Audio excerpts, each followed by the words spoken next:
नमो नमः। दोस्तों, आज 15 अगस्त, आज हम सब आज़ादी का अमृत महोत्सव मना रहे हैं। इसलिए सर्वेभ्य देशवासीभ्य स्वतंत्रता दिवस अमृत महोत्सव से शुभाशयाः। अर्थात सभी देशवासियों को आज़ादी के अमृत महोत्सव की शुभकामनाएं। तो आइए फिर सबसे पहले हम अपनी मातृभूमि को वंदन करते हैं। नमस्ते सता वत्सले मातृभूमि, त्वया इंतु भूमि सुखं वर्तितोऽहम्। महामङ्गले पुण्यभूमि त्वत्तटे, पतत्वेशकाय नमस्ते नमस्ते। अब हम इसका भावार्थ जान लेते हैं। हे प्यार करने वाली मातृभूमि, मैं तुझे सदैव नमस्कार करती हूँ। तूने मेरा सुख से पालन पोषण किया है। हे महामंगलमयी पुण्यभूमि, तेरे ही कार्य में मेरा यह शरीर अर्पण हो। मैं तुझे बार बार नमस्कार करती हूँ। दोस्तों, हम सब तो जानते ही हैं कि आज हम जिस आज़ादी का उपभोग ले रहे हैं, उसे पाने के लिए बहुत सारे वीरों ने अपने प्राणों का बलिदान दिया है।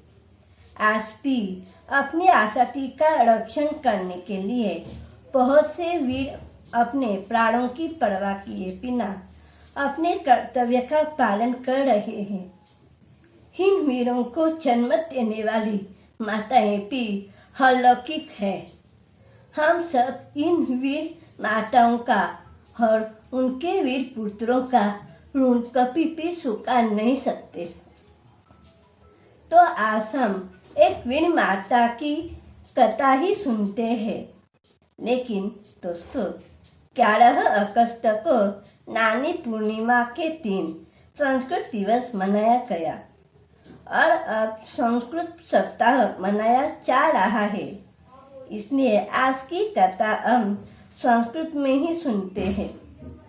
लेकिन हमेशा की तरह पहले कथा का भावार्थ बताती हूँ।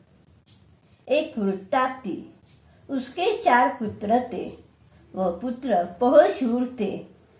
वृद्ध माता हमेशा उन्हें मातृभूमि की कथाएं सुनाती थी। इसलिए वो सब राष्ट्र के प्रति, अपने देश के प्रति बहुत श्रद्धालु थे। एक दिन देश पर शत्रुओं ने आक्रमण किया। तब सभी के घर से एक एक व्यक्ति युद्ध पर गया। तब वृद्ध माता ने अपने प्रथम पुत्र को बुलाया, उसे तिलक लगाया और तुम युद्ध पर जाओ ऐसा आदेश दिया। प्रथम पुत्र युद्ध के लिए गया। वहां उसने शौर्य से युद्ध किया, लेकिन उसे वीरगति प्राप्त हो गई। तब इस माता ने प्रथम पुत्र मृत हुआ ऐसी वार्ता सुनी। तब वृद्ध माता ने दूसरे पुत्र को बुलाया, उसे भी युद्ध के लिए भेज दिया। उसने भी शौर्य से युद्ध किया और वो भी वीरगति को प्राप्त हो गया। तब वृद्ध माता ने तीसरे पुत्र को बुलाया, तीसरे पुत्र को गले लगाया और प्रेम से बोली, पुत्र, तुम भी युद्ध पर जाओ, देश का रक्षण करो। अपना देश कार्य है, इसने तुम जाओ। तीसरा पुत्र भी युद्ध पर गया। वहां भीषण युद्ध शुरू हो गया। कुछ दिनों बाद घबराहट गई। तृतीय पुत्र भी मृत हो गया, उसे भी वीरगति प्राप्त हो गई। तब गांव के सब लोग वृद्धा के पास आ गए। उन सब ने वृद्धा से कहा, हे माता, तुम्हारा तृतीय पुत्र भी रण क्षेत्र में मृत हो गया, इसलिए तुम तुम्हारे चौथे पुत्र को मत भेजो। तुम्हारे अंतिम समय में तुम्हारा रक्षण करने के लिए, तुम्हारे प्रति कर्तव्य पालन करने के लिए वो आवश्यक है। इसने तुम अपने सौते पुत्र को मत बेचो। तब वृत्ता माता ने उनका कहना नहीं सुना। वृत्ता माता ने सौते पुत्र को बुलाया, उसे वीर तिलक लगाया और कहा, पुत्र तुम जाओ, विषय प्राप्त करके वापस आओ। अपने देश का रक्षण करना ये हमारा कर्तव्य है, इसलिए तुम जाओ। ऐसा कहकर उसने अपने सौते पुत्र को भी युद्ध के लिए भेज दिया। युद्ध क्षेत्र में भयंकर युद्ध शुरू हुआ। बाद में खबर आई, चतुर्थ पुत्र भी मृत हो गया। तब माता की आंखों में आंसू आ गए। तब ग्राम के अधिकारी वृत्ता के समीप आ गए। उन्होंने माता से कहा, हे माते, हमने पहले ही कहा था आप अपने सौते पुत्र को मत बेचो, किंतु आपने सुना ही नहीं। सौते पुत्र को भी युद्ध के लिए बेच दिया। अब हम क्या कर सकते हैं? आप अब क्यों रो रहे हो? उसका अब क्या फायदा? ऐसा पूछते हैं। तब माता कहती है, महाशय, मेरा सौता पुत्र मृत हो गया, इसलिए मैं नहीं रो रही हूँ। इसका मुझे दुख नहीं है। मेरी मातृभूमि का रक्षण अवश्य करना है, ऐसी इच्छा हो रही है, लेकिन देश का रक्षण करने के लिए मुझे पांचवा पुत्र नहीं है। इस बात का दुख हो रहा है। इस प्रकार अपने देश का रक्षण करने के लिए कितनी माताओं ने अपने पुत्रों का बलिदान दिया है, और इसलिए आज भी हमारा देश सुरक्षित है। दोस्तों, अब यही कथा हम संस्कृत में सुनते हैं। काचित् वृत्ता आसीत्, तस्याः चत्वारः पुत्राः आसन्। माता वृत्ता सर्वथा अपि तान् मातृभूमिः विषये कथा श्रावयति स्म। अतः ते सर्वे अपि राष्ट्रविषये, अस्माकं देशविषये बहु श्रद्धालवः आसन्। एकदा देशस्य उपरि शत्रूणाम् आक्रमणं भवति, तथा सर्वस्मिन् गृहे एकैकः युद्धार्थं गच्छति। तथा वृत्ता माता प्रथमं पुत्रम् आह्वयति, तिलकं ताडयति, भवान् युद्धार्थं गच्छतु इति वदति। अनन्तरं प्रथमः पुत्रः युद्धार्थं गच्छति। तत्र शौर्येण युद्धं करोति, किन्तु वीरस्वर्गं प्राप्नोति। तथा एषा माता प्रथमः पुत्रः मृतः इति वार्ता शृणोति। तथा वृत्ता माता द्वितीयपुत्रम् आह्वयति, तम् अपि युद्धार्थं प्रेषयति। सः अपि शौर्येण युद्धं करोति। सः अपि वीरस्वर्गं प्राप्नोति। तथा वृत्ता माता तृतीयपुत्रम् आह्वयति, तृतीयपुत्रम् आलिङ्गयति, प्रीत्या वदति, पुत्र, भवान् अपि युद्धार्थं गच्छतु, देशस्य रक्षणं करोतु। अस्माकं देशस्य कर्तव्यम् अस्ति, अतः भवान् गच्छतु इति वदति। तृतीयः पुत्रः अपि युद्धार्थं गच्छति। तत्र भीकरं युद्धं प्रवृत्तं। किञ्चित् दिनानन्तरं वार्ता आगता, तृतीयः पुत्रः अपि मृतः, वीरस्वर्गं प्राप्नोति।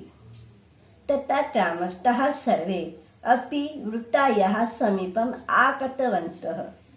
ते सर्वे वृत्ताम् उक्तवन्तः, मातः, भवत्याः तृतीयः पुत्रः अपि मृतः अस्ति, अतः भवती चतुर्थं पुत्रं मा प्रेषय। भवत्याः अन्तिमसमये सः भवत्याः रक्षणार्थं, भवत्याः कर्तव्यपालनार्थम् आवश्यकः अस्ति, अतः भवती चतुर्थं पुत्रं मा प्रेषयतु इति। तथा वृत्ता माता तेषां वचनं न शृणोति।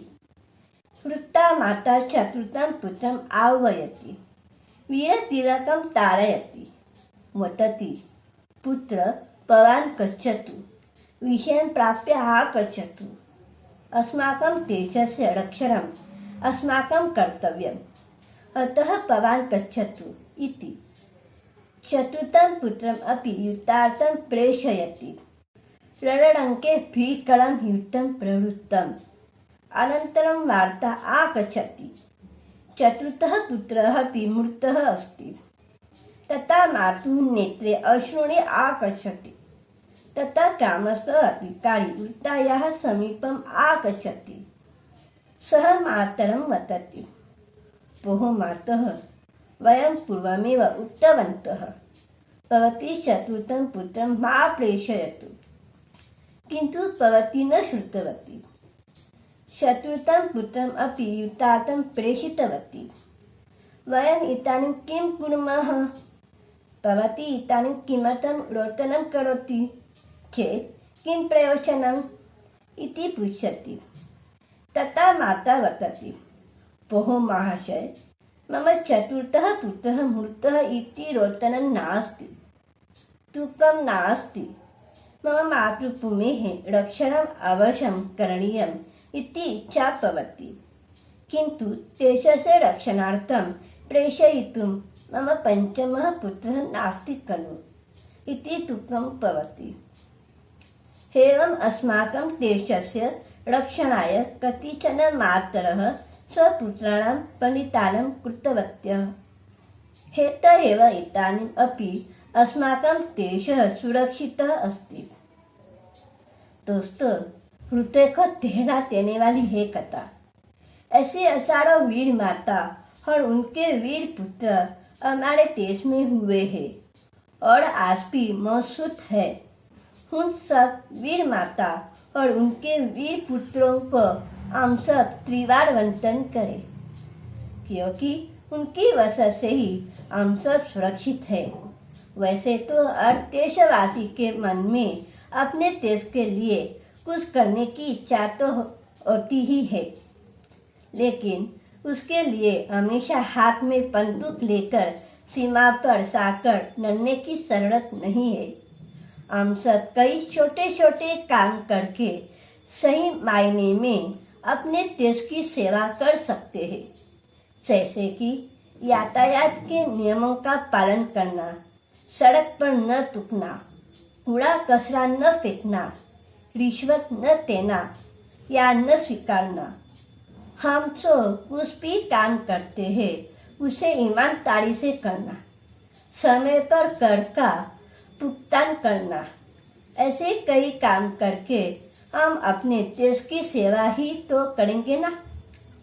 हमारे देश पर बाहर से आने वाली मुसीबतों का सामना करने के लिए हमारी वीर माताओं के वीर सपूत यानी कि हमारी बलवान सेना सक्षम है, लेकिन हम भी अपने देश को अंदर से स्वच्छ, समृद्ध और बलशाली बनाने के लिए बहुत कुछ कर सकते हैं ना। तो आइए दृढ़ निश्चय करके ये कोशिश करें कि हमारी विवेक बुद्धि से असहमत हो ऐसा कोई भी गलत काम न करे। और इसकी शुरुआत आज से, अभी से और इसी क्षण से करें। दोस्तों, साथ साथ आप सबको और एक विनती करना चाहती हूँ। संस्कृत भाषा नैव क्लिष्टा निश्चय कठिना, इस बात से सहमत होना आप? तो संस्कृत भाषा की रुचि हर एक के मन में जागृत और इसलिए मैं ये छोटा सा प्रयत्न कर रही हूँ। उसमें आप भी हाथ बटाइए और मेरे सभी वीडियोस लाइक, शेयर और सब्सक्राइब कीजिए। और हाँ, संस्कृत भाषा बिल्कुल ही कठिन नहीं है, इस बात से आप भी सहमत हो ये मुझे कमेंट करके भी जरूर बताइए। धन्यवाद और पुनर्मिलामः।